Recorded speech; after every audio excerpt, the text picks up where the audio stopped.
अस्सलाम वालेकुम। How to write your first research paper के तीसरे लेक्चर में मैं राव फैज़ान अली। आज के लेक्चर में हम ये देखेंगे कि एक अच्छा बैकग्राउंड किस तरह से लिखा जा सकता है। पिछले लेक्चर में हमने ये देखा कि रिसर्च पेपर शुरू कहाँ से करना चाहिए। हमने देखा कि रिसर्च पेपर हमें इंट्रोडक्शन से शुरू करना चाहिए और अच्छा इंट्रोडक्शन कैसे लिखा जा सकता है ये पिछले लेक्चर में हमने डिस्कस किया। आज हम ये देखेंगे कि अच्छा बैकग्राउंड किस तरीके से लिखा जा सकता है। हमें इंट्रोडक्शन के बाद बैकग्राउंड लिखना चाहिए। अच्छा बैकग्राउंड हमने 4 पैराग्राफ्स ही फॉलो करने हैं। जैसे मैंने आपको ये बताया था कि इंट्रोडक्शन के अंदर 4 पैराग्राफ्स आपने लिखने हैं, इसी तरह बैकग्राउंड के अंदर भी आपने 4 पैराग्राफ्स लिखने हैं। आप इससे ज़्यादा या कम कर सकते हैं, लेकिन आपने स्कीम चेंज नहीं करनी। जिस तरह से स्कीम आपको बताई जा रही है आपने इसी तरीके से इसको करने की कोशिश करनी है। बैकग्राउंड आप किस तरीके से लिख सकते हैं, मैं आपको एक एग्जांपल से बात समझाने की कोशिश करूँ।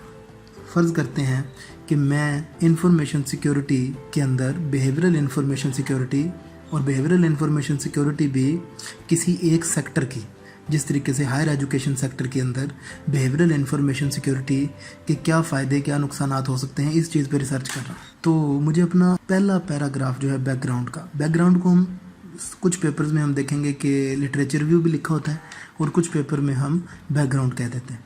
तो पहला पैराग्राफ जो है आपने लिटरेचर रिव्यू और बैकग्राउंड का लिखना है। जैसे कि मैंने एग्जांपल दी कि मैं behavioural information security higher education के अंदर अगर देखना चाहता हूँ तो मुझे करना ये है कि मुझे पहले के पैराग्राफ के अंदर किसी अच्छे किस्म के रिपोर्ट से, किसी अच्छे किस्म के रेफरेंस से बात शुरू करनी चाहिए। जैसे according to BP statistical review this happened In 2017 this review stated that background हमेशा उसकी ओपनिंग स्टेटमेंट हमने किसी न किसी अच्छे रिव्यू के या अच्छी रिपोर्ट से या ऐसे लिटरेचर से हमने अपनी ओपनिंग स्टेटमेंट प्रोड्यूस करनी है, जिससे ये साबित हो सके कि हायर एजुकेशन के अंदर जो है वो इंफॉर्मेशन सिक्योरिटी की ज़रूरत है। और हमने कोशिश करनी है बैकग्राउंड के अंदर ज़्यादा से ज़्यादा लिटरेचर की रेफरेंसेस की साइटेशंस की जाएं।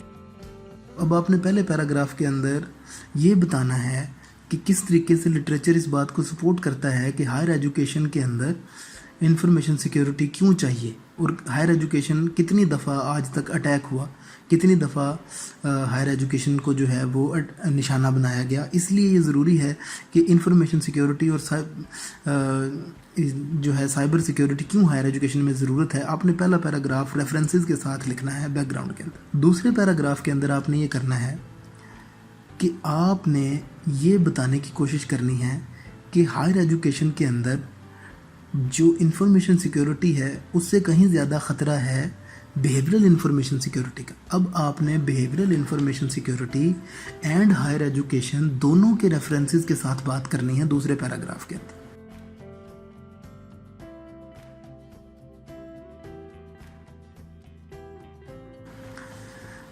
तीसरे पैराग्राफ के अंदर आपने पेपर का स्कोप डिफाइन करना है कि जी मेरा पेपर जो है वो सिर्फ़ और सिर्फ पाकिस्तान के हायर एजुकेशन के इदारों को कवर करता है और उसके बारे में भी आपने रेफरेंसेस के साथ बात करनी है कि according to higher education commission there are 50 और 60 और an number of universities are there.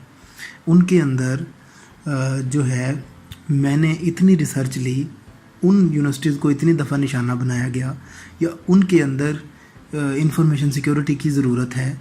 अब आप अपने पेपर का स्कोप लिख रहे हैं with the help of references. चौथे पैराग्राफ के अंदर आपने ये लिखना है कि आपकी रिसर्च से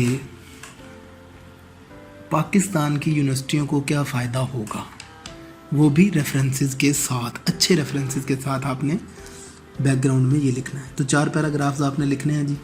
पहले पैराग्राफ के अंदर आपने ओपनिंग स्टेटमेंट जो है वो लिखनी है कि जी किसी अच्छे रिव्यू से, किसी अच्छी रिपोर्ट से, किसी अच्छे रेफरेंस से कि जी क्यों ज़रूरी है हायर एजुकेशन के अंदर इंफॉर्मेशन सिक्योरिटी। आपने पहला पैराग्राफ सारा का सारा इस बात पे लिखना है, बड़ी पिक्चर पे विद रेफरेंसेस। ठीक है, आपका जो भी प्रॉब्लम हो उसको पहली जो ओपनिंग स्टेटमेंट है उसको सहारा दें, उसको सपोर्ट करें किसी अच्छी अच्छी रिपोर्ट से, किसी वर्ल्ड रिव्यू से, और उस रिव्यू के मुताबिक फिर चलते जाएं और सारी की सारी जो है वो पहले पैराग्राफ के अंदर आपने वजाहत से लिखना है कि क्या आपका प्रॉब्लम जो है वो लिटरेचर के मुताबिक ठीक है। दूसरे पैराग्राफ में आप आ जाएंगे अपने अपने डोमेन में, जैसे बिहेवियरल इंफॉर्मेशन सिक्योरिटी है, आप उसके ऊपर लिटरेचर के साथ बात करेंगे। तीसरे पैराग्राफ में आप पेपर का स्कोप लिख देंगे और चौथे पैराग्राफ में आप ये लिखेंगे जी इसका इम्पैक्ट क्या हो सकता है, मैं इसको जो है ना सॉल्व कर दूंगा और इसके बाद इम्पैक्ट क्या होगा। इस तरीके से एक अच्छा पैराग्राफ, एक अच्छा बैकग्राउंड जो है वो लिखा जा सकता है। आज की वीडियो में हमने बैकग्राउंड ही लिखना था।